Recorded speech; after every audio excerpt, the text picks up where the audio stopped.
Welcome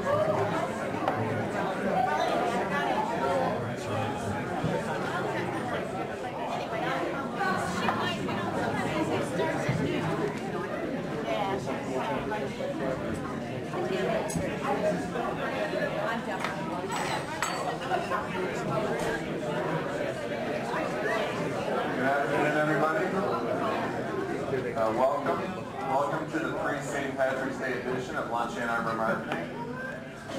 Hope to see you all back tomorrow, all right, for the big festivities here. So my name is Derek Marron, CEO of Generics Digital Marketing, and I'm up here with Stacy Collick from Dollar Bill Printing. And we're happy to be here. This is LA2M, Lunch and Arbor Marketing. Is there anyone here for their very first program? Very first LA2M? All right, welcome. Welcome all of you new folks. And I hope you enjoy it. You know, sometimes we bring these speakers out, we bring out the big guns, and people just come out of the woodwork who haven't been here before. So that's good. Welcome. Just so you know, the reason Stacy's up here, Stacy is the treasurer. We are a nonprofit organization. We're a 501c3 nonprofit focused on marketing education. We do meet every week, which is fun. Every week we're here, except we take off some time in August, right, Dee? And I think we took off like Christmas last year, you know. But besides that, we're here, and which is great, with great speakers. So it is free to attend. As you probably have seen already, there's menus on the table. If you want to eat lunch, it's $10, and that includes your drink, your meal, and your tip. And then you're welcome to tip extra to the servers. You're also always. And then if you want to donate, we suggest a $3 donation, and that money goes to fund programming. It goes to fund events and some of our hard costs, which we have. It doesn't go to pay anybody, unfortunately, right? Yeah, we don't get paid. It's all volunteer. So Stacey's going to pass the hat for that, and just pass it around the room. And so for those of you who are new, we do have a LinkedIn group and a Facebook page. Feel free to find us there. If you're going to be tweeting from the event, any of you use Twitter? Any tweeters? Okay, great. Good, you're new and you're a tweeter. That's a bonus. So feel free to use the hashtag LA2M for our hashtag, and then also you can check in on Foursquare if you like at LA2M. So you don't just have to check in encounters, you can really check in at LA2M so your friends can follow you. In addition to the people that are here, we have a contingency watching online, all right, including Jim's wife probably and daughter. And we have a big group in Iceland that will certainly be watching, in addition to other power players around Ann Arbor that like to watch it. LA2M.org/live. How many people, Roger? 4 people. Okay. I think the Iceland people, they all gather in one room, so it only looks like one, but at least 100. We need a video cam live from Iceland. So, okay. So just to give you an idea of format, our speaker's going to talk for approximately 30 minutes. There may be time for Q&A. And then today, because the large crowd, we'll probably stop around 20 minutes too and do introductions around the room. So you will get to introduce yourself. And I'm about to stop talking because we got a big speaker here and a big crowd. Let's see, anything else? Okay. Well, thanks to Vince Schmalewski for doing the podcasting in the back. Vince from VC Web Design. Thanks Vince. Thanks to Roger Rail, who does our live video streaming. That's wonderful. Thanks to Tiffany Reisner, who runs a lot of the marketing and runs the front desk. Nikki, the LA2M intern, is sick today. She's working from home, and I'm sure she's dutifully watching. And then thanks to Dee Davey, also Dee's up here with the red hat, and Dee helps out a lot as far as getting the word out about LA2M. So we all work hard together. And without further ado, this guy Jim, I've actually known him for a while. Jim is he's a local. He's an Ann Arbor local. He's famous in the advertising community, and he has a really cool company, which is Phire with a PH. All right, PH. And he's big on branding. He's big on marketing. I think he's done some really impactful campaigns, including, I'm jealous, you did the hot sauce, right? What's it called? The Fancy's Clancy's, which is my personal favorite hot sauce. Well, after sriracha, but still, it's local. It's Ann Arbor. So let's give Jim Hume a big round of applause and welcome him to our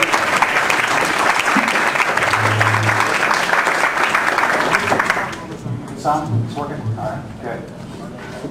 Thanks for having me in. This is my first time here. Sorry, Garrett. I've meant to come every Wednesday, but it hasn't worked out.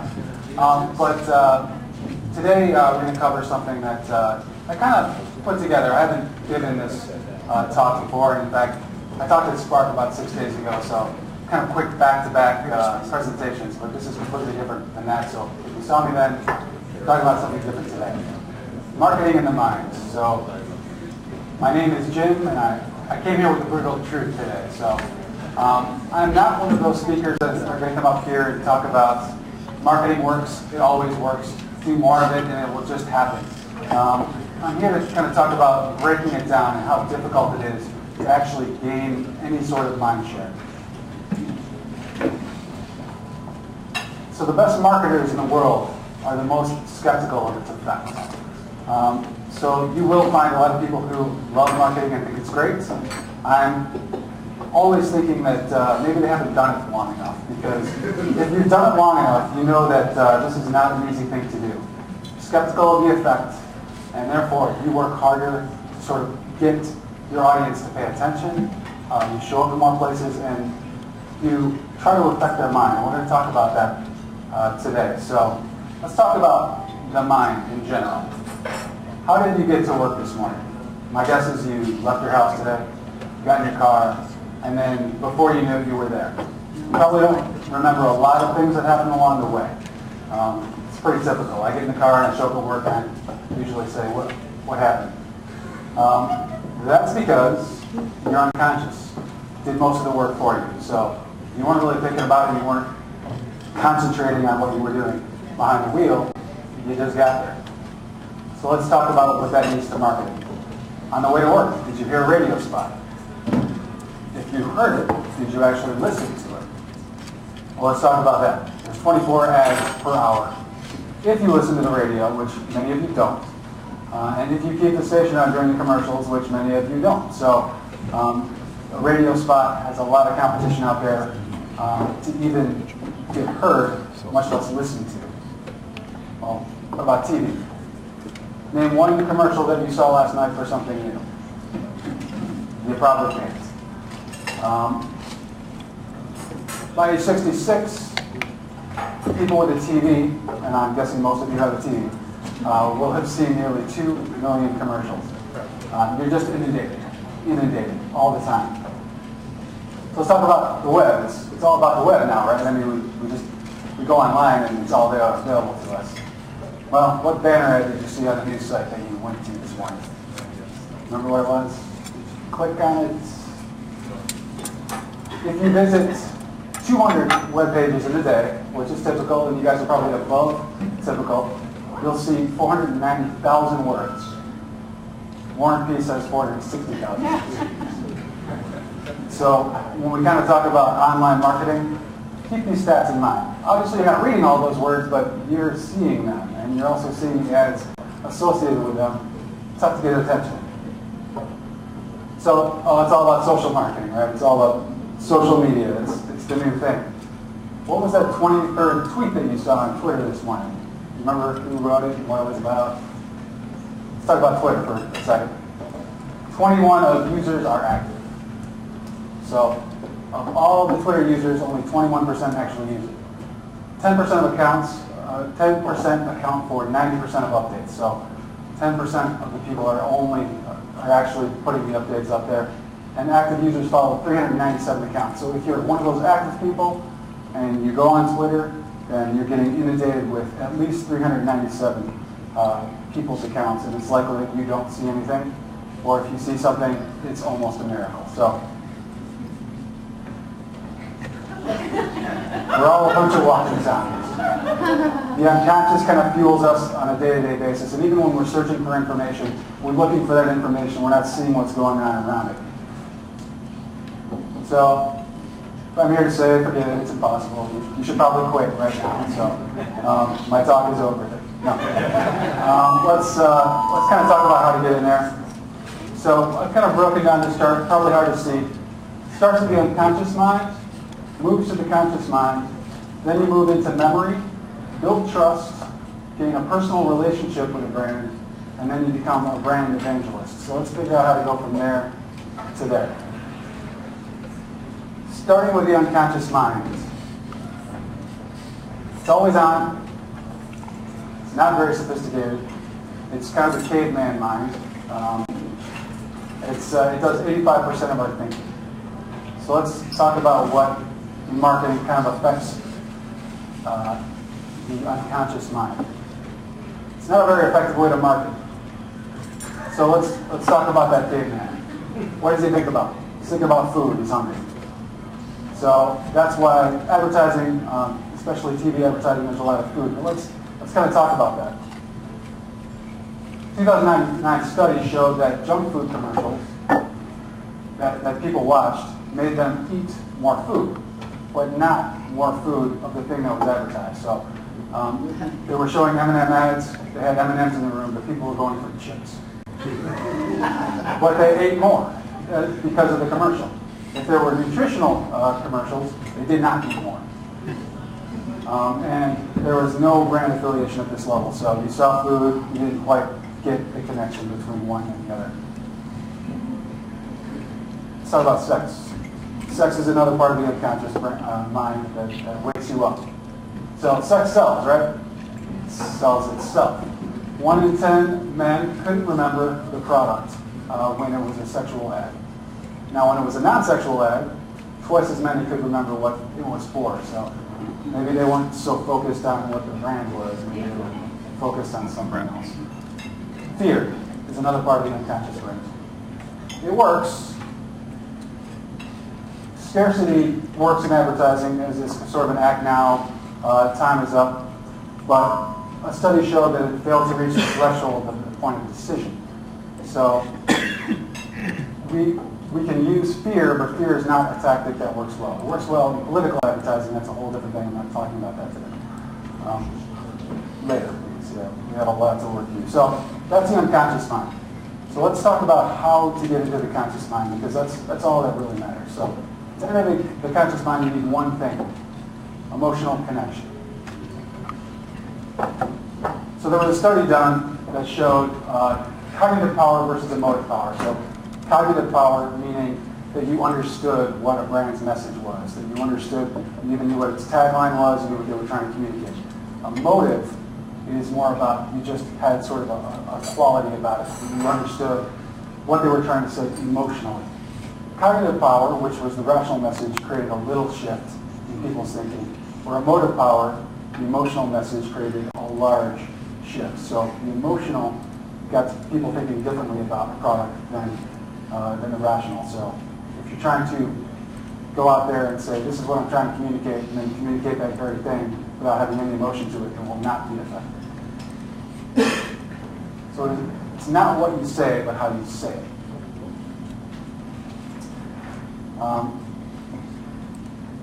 This is a sample TV spot that we did a few years ago. I'm hoping the sound works. I am Superman, walking through life as Clark Kent, virtually unknown off the wrestling mat. No one knows how hard I work. Few understand the sacrifices I make. Most don't see the depth of my commitment. And that's okay with me. I don't put my body through this every day to win anyone's affection. I do it to win matches. So go ahead, walk on by without ever knowing who I am, what I have accomplished, and what I've given up to get here. I will just put my uniform on once again, and I will rule the day.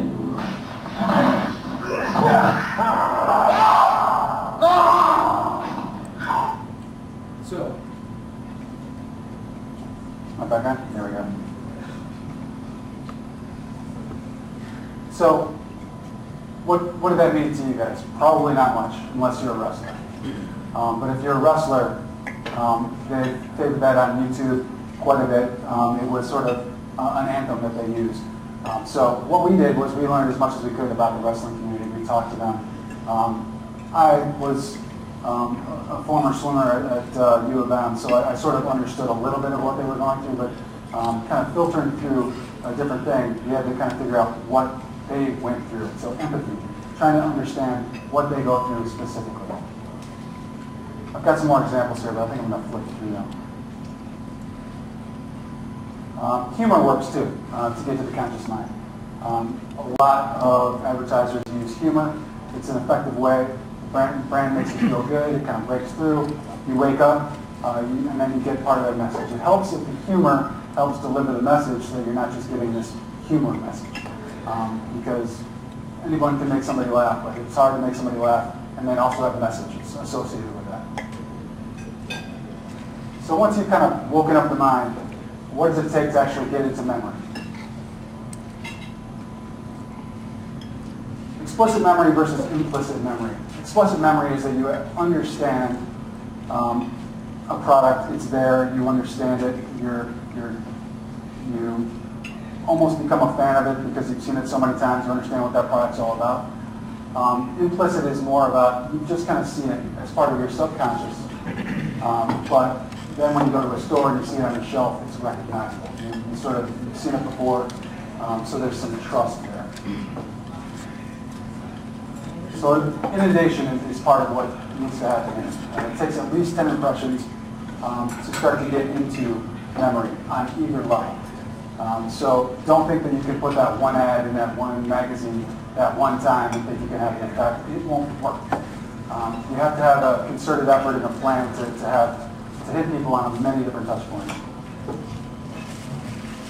Familiarity also works. Familiarity in the sense of, music or using actors that people recognize. That's why big brands like to do that, because all of a sudden, okay, I recognize that song. I recognize that actor. Putting it all together, it makes sense. Now, it's already connecting with pieces of my memory and moving that brand within that space. Storytelling works as well. Storytelling is an effective means of getting into memory. Following sort of this plot line.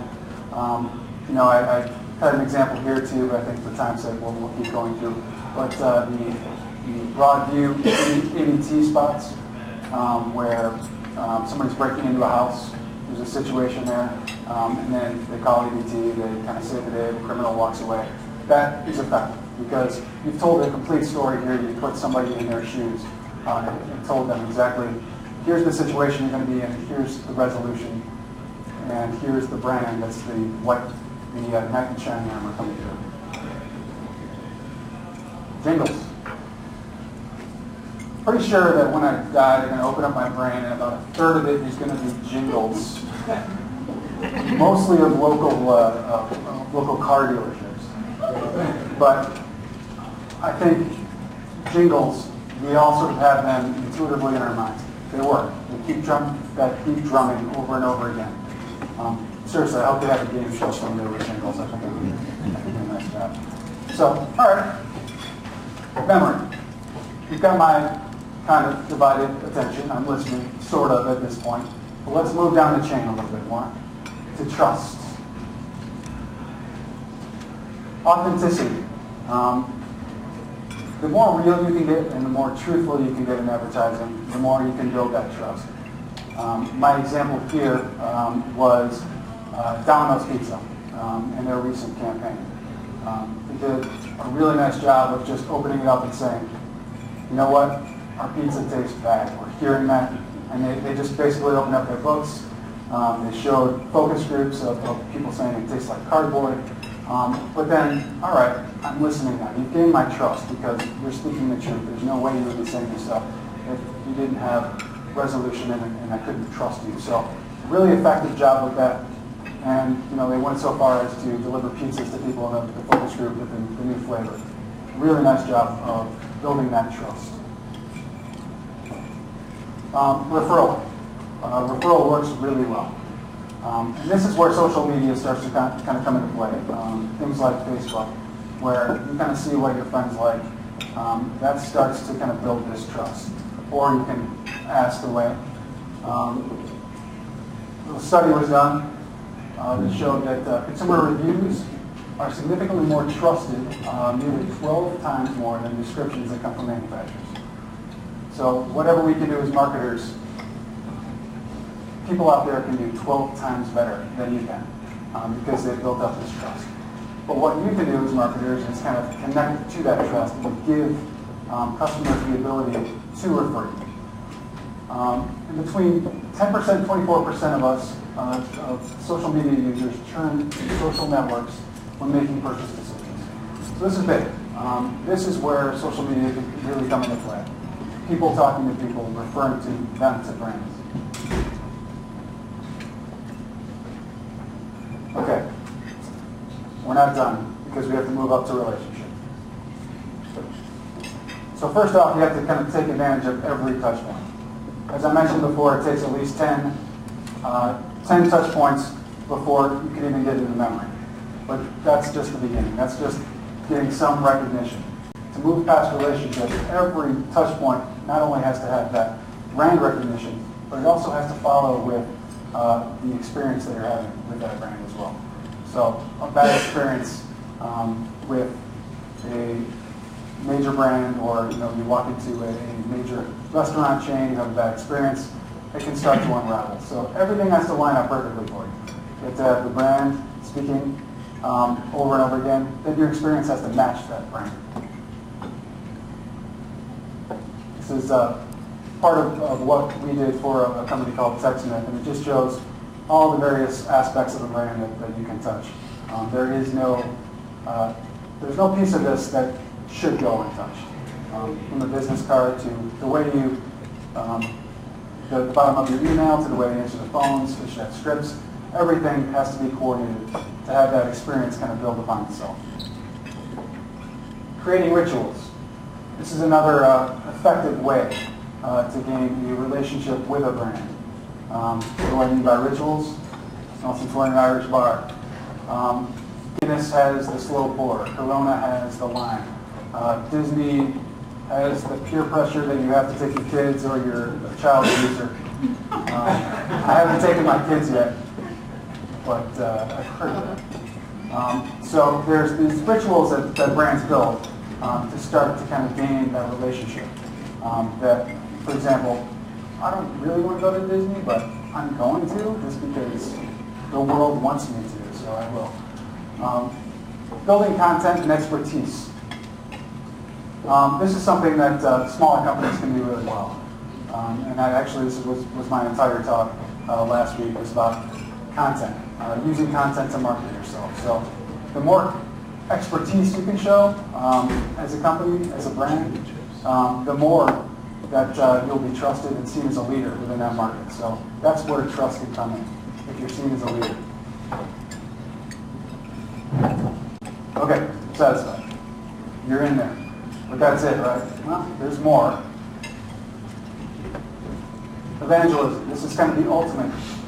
To get to this point as a brand, you've gone through all this work, you've woken up the mind, you've kind of built this relationship, you've gotten into memory, you've built trust. So what do we mean by evangelism? Well, that means that you guys are willing to go out and actually promote proactively that brand. So you're actually going out and somebody's not even asking you, but you're going there and telling them this is great, you gotta try this. So let's talk about that. There was a wide study done, fMRI scans that showed brains had the same response to certain strong brand images as they did to religious iconography. That's pretty shocking, but it's part of what we do. I mean, creating that image in somebody's mind so that all of those things kind of come into play. Now, when I mention this, what's kind of the first brand that comes to mind in this group? Yeah. So this is the prime example of getting to that level of trust. And now evangelism, so that you're not even, you can see this, and you want whatever's behind there. You don't care what it is. Steve Jobs is going to come out with his mock turtleneck, and he's just going to throw something down, and you're going to buy it. That's the ultimate in evangelism. Another way to kind of create that evangelism effect is to create a us versus them. This is something that we do in a lot of things in life, but political campaigns especially. But again, with brands, creating us versus them. It's the Coke versus Pepsi. It's the Mac versus PC. It's the we're the good guys, they're the bad guys. You can see this in most major brands that they sort of vilify one brand and put themselves up on a pedestal. That polarity is on purpose because you're forced to kind of create that tribe mentality where you're picking sides. This is my tribe, that's their tribe. We're good, they're bad.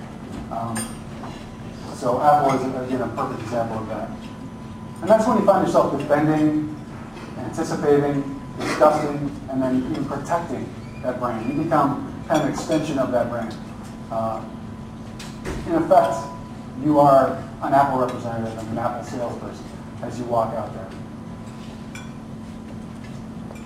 So, marketing is a solvable puzzle. I'm kind of walking up today saying that you can't do this, it's impossible, but there are tools to do it. There are ways to do it. Now, I'm sure most of you, and I'm hoping to cover this mostly in Q&A, are saying, okay, well, you've just shown us a bunch of companies that have multi-million, hundreds of million, billion-dollar budgets. So how is this applicable to the small business or small business here in Ann Arbor? So we'll cover that in Q&A, but just know that it's a solvable puzzle. These are general rules of thumb to kind of get you from one end to the other. So one thing I did want to show an example of, and so we can kind of break it down, is one spot that everybody seemed to love for the Super Bowl, especially in this area. And then we can kind of break down the spot and talk about all of the different aspects that they did right.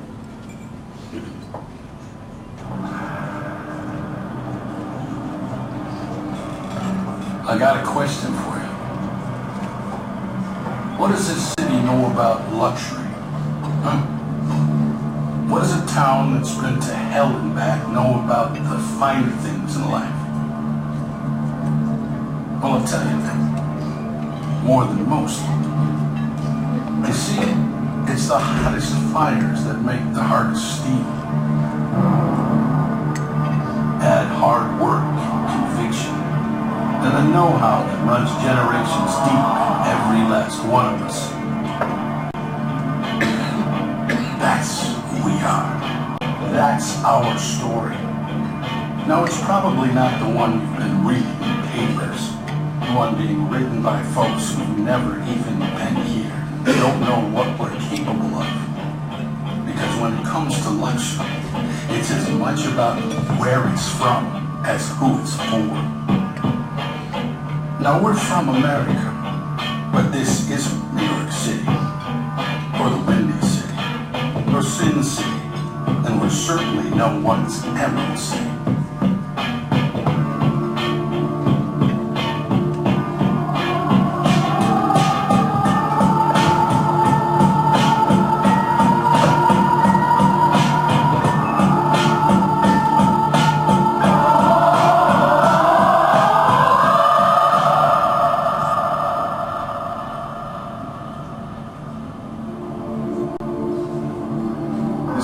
City. And this is what we do.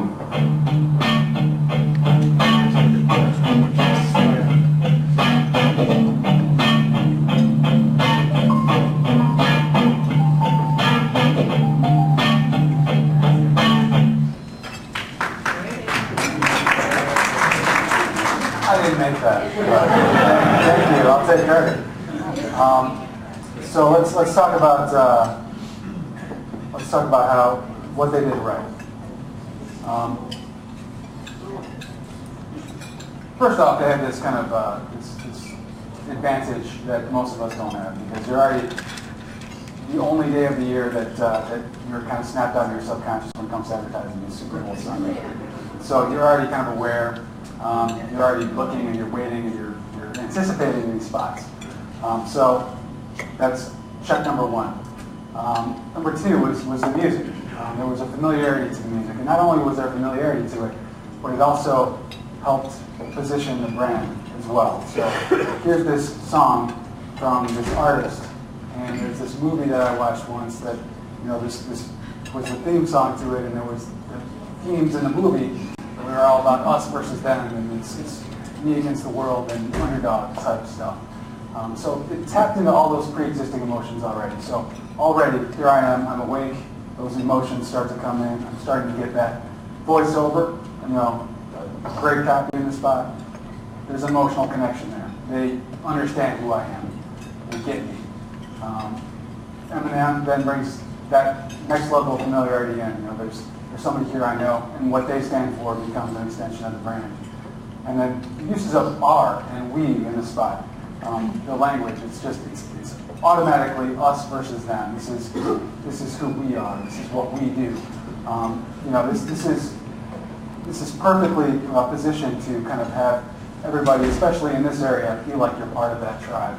So, for me, going down the checklist of things that they did correctly, it's kind of the perfect spot. It talks about everything that we did today.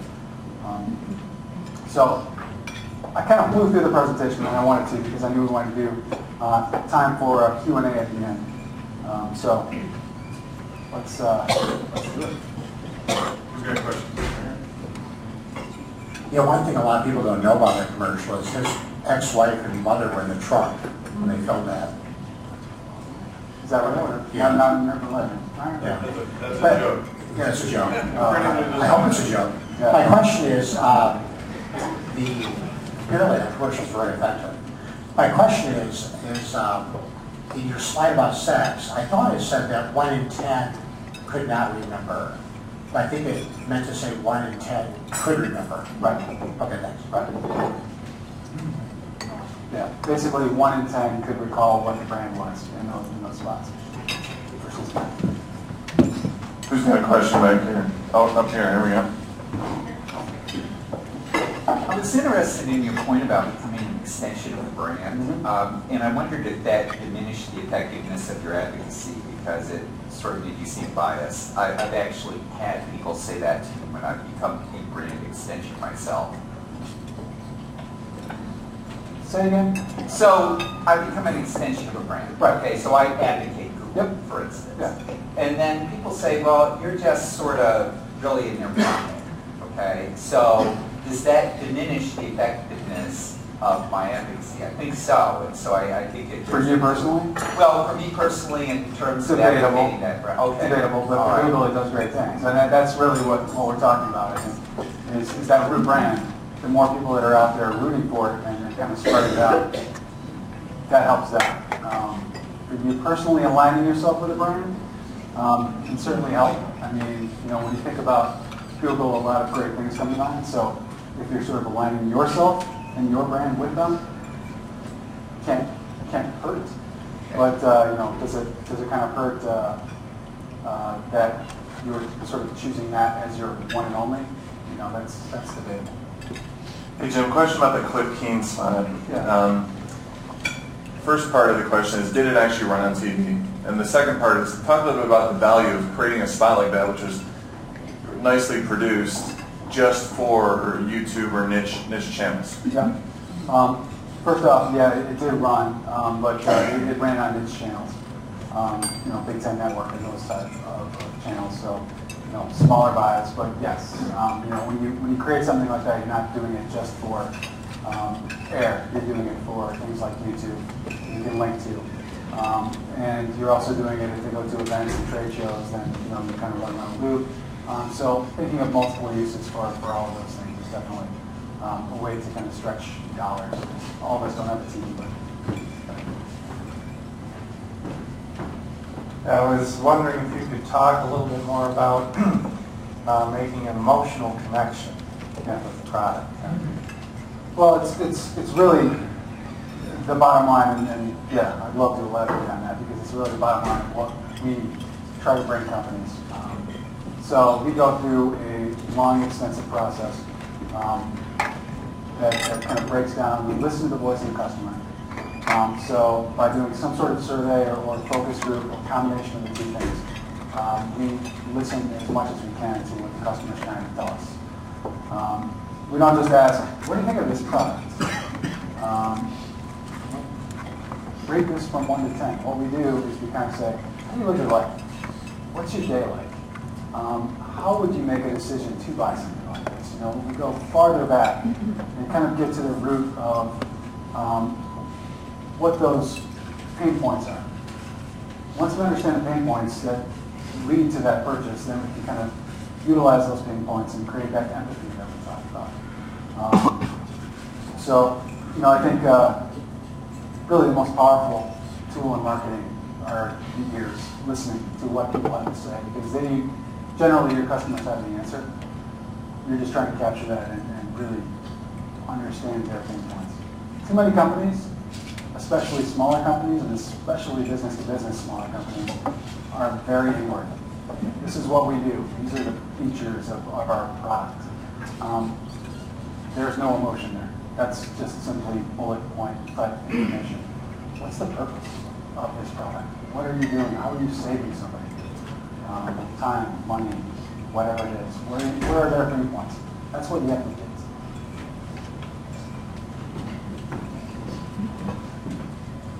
Could you talk a little bit about online marketing and online commercials, and is there a specific set of steps that you go through to try to create something that people are going to share with their friends via email or Twitter so that you increase your base? Yeah, there's, I'd love to tell you there was a magic formula for going viral. Many clients have asked for that very thing. Basically, it's the more you can get aligned with what the audience needs, the more you can kind of create that emotional connection, the more likely somebody's going to share something. So whether it's through empathy or whether it's through humor, doing something that really reaches that one target. Other than that, you know, you just have to kind of put stuff out there and keep putting stuff out there and seeing if anything kind of connects and clicks. I will say this, that most kind of cliche type advertising won't go anywhere. You have to do something that's way outside the lines. And that doesn't necessarily mean controversial, but that means you have to do something that really, really speaks directly to somebody and connects with them. I'm going to ask another question because I think this topic is totally interesting, Jim. And I love the M&M spot because to me that, as you pointed out, it was the perfect storm of circumstances, creativity. And also along your continuum, I viewed the first few checkpoints as the noise, right? That's the noise, and that's probably 80% is noise. Like we never get past that. Well, I'd say 99%. I think that when you kind of live, and you know, I encourage you to kind of take the rest of the day and turn on your mind and be aware of all of the messages that you're being hit with from every single place that you're being hit with. My guess is that you don't even realize, or you've kind of tuned it out. Like I said before, when you go online, I'm going on a news story, for instance, I want to know what's going on in the news. I don't need to know what's going on here, this tile, this banner, this AdWord over here, these things that are happening over here, all these things that are happening in Twitter. Those are all, somebody's paying for all that stuff, but are they really getting value out of it? Debatable. So, yeah, I would say the noise is most of it. And from the client perspective, if you actually get someone into that evangelist funnel, like if you think of it as a sales funnel, if you actually get someone like that, that's incredibly valuable, like for the business, right, to nurture that relationship, you know. Yeah, what we do, if we get somebody that far along the continuum, or we get a group of people, what we usually try to do is then have them feed back into the marketing. So, for instance, kind of using, if it's a B2B client, and they've got a customer who's kind of head over heels about what they do, then approaching them and saying, would you like to be a part of marketing? So that using that as marketing, then you're covering truth because it's coming from a third party, and you're getting to that point of evangelism where you're using that third party to actually tell your story. So, and we've been doing the same thing with B2C clients as well, where they kind of upload and tell their own story. So show your own video or click on Facebook. So giving them the tools and the ability to do that through promotions, through contests, things like that. To kind of, there's kind of this latent excitement about this brand, but giving them reason to become that evangelist. That's cool. Actually, 12:40. It's 12:40. So let's. Sorry, Ed. I'm really glad you're here. Sorry, Mark. Let's give Jim a big round of applause. That was incredible.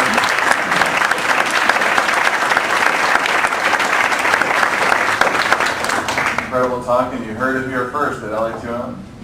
Yeah, kidding. Okay, so Mark, you want to stand up? We're going to go around the room and quickly introduce yourself. As you can see, we have about 100 people here, so let's see if we can do it in 20 minutes. Here we go. I'm Mark Olivier, and I do affiliate marketing. I'm Rebecca Woodward, and I'm the marketing coordinator at the Ann Arbor Line Regional Chamber. And I'm Barb Davenport, also with the chamber. Karen Baum-Kesselberg. Deb Wood from Positive ID Branding. Hi, I'm Michelle Machili. I make memory quilts, I coach running, and I do business consulting. I'm Brett Wilson from Creative Eye in downtown Plymouth, branding and website development. My name is Ed Parks. I'm a freelance art director. Hello, my name is Kelly Gavrilla. Frank Nito, technical sales. Hi there, my name is Lila Gislinson, and I'm with the Lindsay Exhibit Group. We do trade show marketing, and we build, design, and manage trade show exhibits. My name is Joe Hardesty, and I am also with the Lindsay Exhibit Group. Hi, I'm Stacy with Dollar Bill Printing. We're a local digital print firm. Hi, I'm Jim Campbell from exceedinglyproductions.com, and we specialize in helping businesses and organizations produce video stories. And you can see our portfolio of how we've helped many businesses and organizations on our website, exceedinglyproductions.com. Hi, I'm Kathy Szynski, contract marketing consultant for RJ Conlon Marketing and Design, and also a teaching assistant in the IMC program at Eastern Michigan University. I am Gordon Kangas with Fluent. I help people make better presentations. I'm TJ Smith. I'm with Boxcar Studio, web design company here in town. I'm Monica Snell. I'm the creative director at Boxcar Studio with TJ. Hi, I'm Vikash Shah. I'm the editor of Hashtag. We are the reality TV trash of Twitter. I'm Cliff Sheldon with Ann Arbor State Bank. We're a bank. I'm Cassandra Palmer. I'm a graduate student at the University of Michigan School of Information. Hi everyone, I'm Megan Crosby with the Charles Reinhardt Company. We're celebrating 40 years in business this year. I just wanted to quickly invite all of you boys and girls to the WXW event tomorrow morning. It's called Safety in Numbers, so see me after if you want more information. Hi everyone, my name is Lucky Olin. I just wanted to let you know that Dr. Mandy and Handy, we teach kids Chinese in a fun and easy way. We have a TV show that we're ready to launch next year, but we're about $1 million short out of a $10 million project, so I'm busy raising cash for that. Rich Austin from Salem Trading. Jim, thank you for suggesting that I try to take everything in today. I do that every day. It's called ADT, so I have to apologize for that. Thank you. We help business owners who come to us when they're frustrated with their sales. Well, everybody, I'm Janice Milham. My company's Milham Images, and I provide visual marketing services for businesses and organizations and help them tell a better story in less words. Thank you. Hello, I'm Ross Johnson. I run a web design company in town, and I'm writing a web design book. I also run the local WordPress Ann Arbor group, and we're meeting March 30th, and we're going to run through some essentials for running a WordPress site. So if you have a WordPress site or you're interested in WordPress, you should stop by. It's free. Mary also do an independent marketing consultant for B2B firms. Hi, I'm Mike Hensel with InMotion Studios. We help companies build their brands and sell their products and services by using videos on the web. Hi, I'm Jerry Lewis of MySupport.com, a career development website connecting students to professionals. Hi, Dan Lanuti with Expense Reduction Analyst, and we help companies identify and implement cost savings in their overhead expenses. Hi, I'm Kurt Guido with the Entrepreneur Source. We help owners increase their profits and help them build a better team to get time back in their busy lives. Hi, I'm Chris Mullins. I'm a pay-per-click analyst with Research Vision. I'm Tiffany Reisner with Ingenix Digital. Gosh, this is the fastest we've ever done this. It's only been 4 minutes. Good job. I want to let you know, for you runners out there, there's a 5K coming up. It's for colon cancer with the American Cancer Society. And if you want more information, go to feetandfriends.org. I'm Ed Vilmetti. I organize a Thursday lunch called A2B3, which is at Eastern Accents tomorrow and every Thursday. My sweater is a QR code. And I'm celebrating St. Urho's Day today by wearing purple and green, which was part of the design. St. Urho drove the grasshoppers out of Finland to save the Finnish grape crop, and good reason to celebrate. And you're in transition. And I'm the former lead blogger at AnnArbor.com as of Friday. No longer writing a column every day about Ann Arbor. Hi, I'm Laura McLeod. I do marketing for a Detroit real estate and restaurant group. I'm Peter Clay with Parish Advertising and Design. Invite you to follow AdverseView on Twitter. It's spelled like it sounds.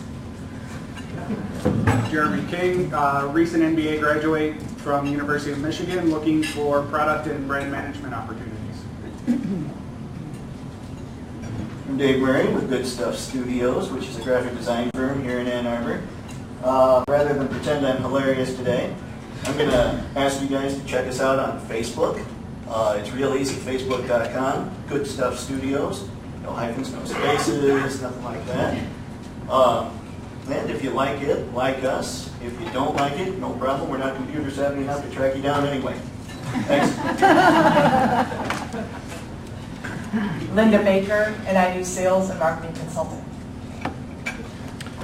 I'm Roger Rail, and since everybody was kind enough to go quickly, I also, besides helping with networking groups like this, I'm going into my 18th year trying to protect the Ann Arbor and Scioto Township water supplies against a major contamination. The DEQ last week approved a plan that 20 months ago they rejected. And now, after 20 months of secret negotiations, they approved pretty much the same plan, except it's worse. There's a dioxin contamination in groundwater that's heading through Ann Arbor, and part of it might be heading to our Barton Pond, where Ann Arbor gets 80-85% of its water. It's not going to happen tomorrow, but it might happen a decade or two from now. So we got to act now. Can't let this plan continue, even though it's already in place. So if you're not going to the WordPress thing on the 30th, come to the public meeting the DEQ is having to try to explain their decision making. On the 30th, it's going to be at Abbott School starting at 7 p.m. So that's March 30th at 7 p.m. And if you want information in the meantime to get up to speed on this, go to srsw.org, Scioto Residents for Safe Water. We have links to the various websites and data that shows the reality of what's going on in this cleanup. And this current plan to reduce their cleanup activities, even stop a whole lot of the monitoring, is just plain crazy. Hi, I'm Tom Crawford, and if you've ever tried to make something in the kitchen or know somebody who's tried to make something in the kitchen and have it not turn out, and you have an iPad, those of you who've seen me here actually a few weeks ago and all, my iPad app, VizChef, is now on the App Store. So you can go out and download it now. All visual. Will teach you how to make over 61 recipes from amazing restaurants like the Common Grill, Jolly Pumpkin, Palio, Grazie, and many other local chefs. So check it out, VizChef, VIZchef.com, or you can go to the App Store and just search for VizChef. Announcement number 2, I thought Roger was going to do it, but he didn't. TEDx U of M tickets are now available. They're free.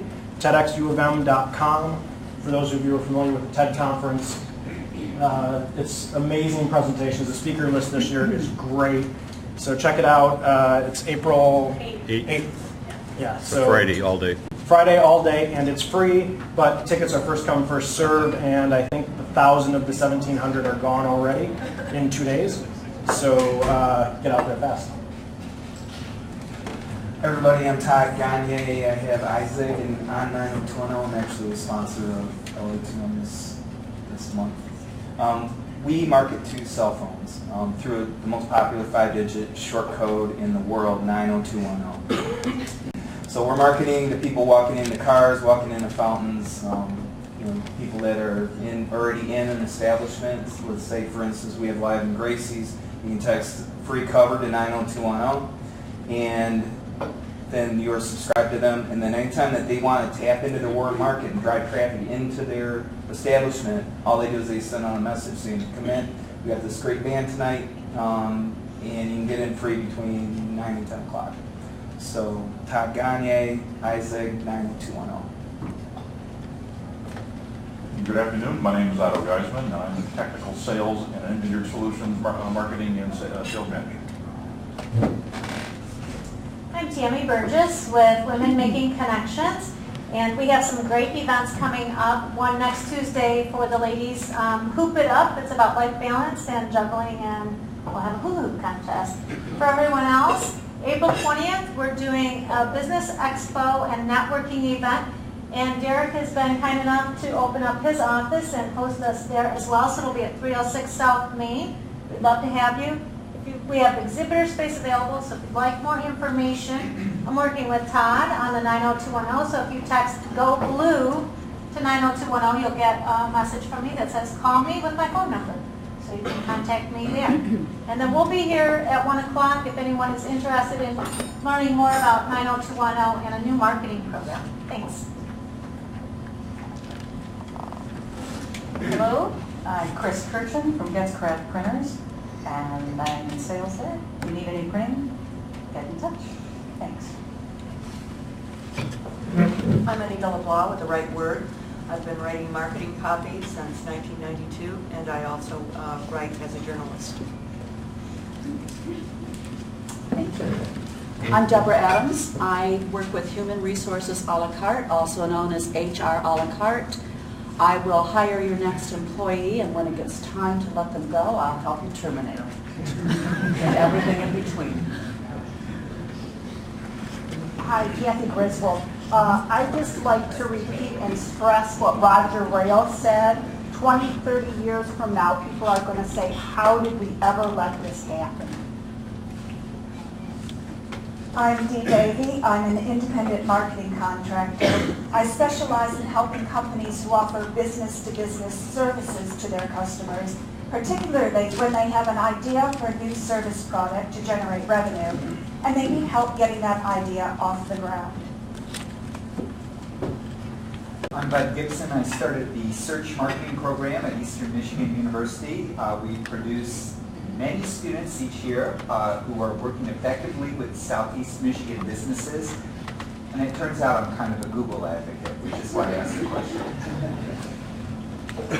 Hi, my name is Janet Wolforth, and I'm a coordinator for a center for integrated genomics at the University of Michigan, and we do phenotyping on mice and rats. And so through that, I did a lot of anesthetizing of rodents, and I came up with a safer way to anesthetize rodents, making it safer for people.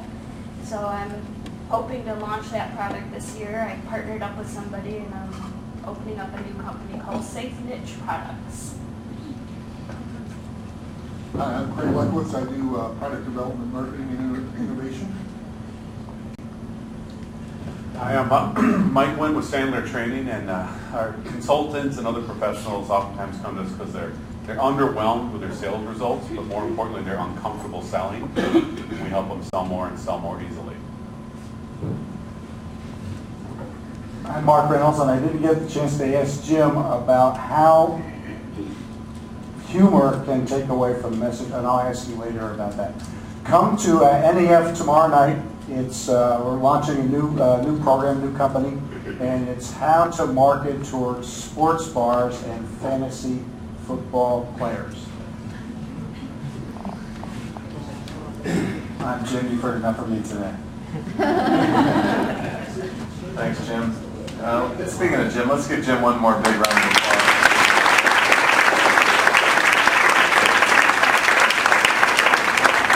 You know, I always judge a speaker by the ideas that pops into my head, right? Did everybody get some good ideas today? Yeah, so thank you for that. Thank you for And actually, you know, Ed Vilmetti's in the audience, and Ed runs the A2B3, which he mentions on Thursdays. And A2B3 was actually a model of inspiration for, you know, because Ed's very good at organizing lunch. So we consulted when we started LA2M. So thanks, Ed, for being here. Glad you're here. And yeah, so my name is Derek Marabine, CEO of Ingenix Digital Marketing. And we do all types of things usually related to the internet. It's fun, and the clients are usually happy. So, and with that, I will pass it off to V. Davey for final words. Thank you, Derek. It's my pleasure as the voice of LA2M to introduce each week's speaker. And next week's speaker, Tammy, would you please stand up? We have Tammy Burgess from Women Making Connections, and she's going to be talking about making connections through networking, but not just making connections, but making those relationships last through your lifetime. So next week, LA2M, see you there. Thank you.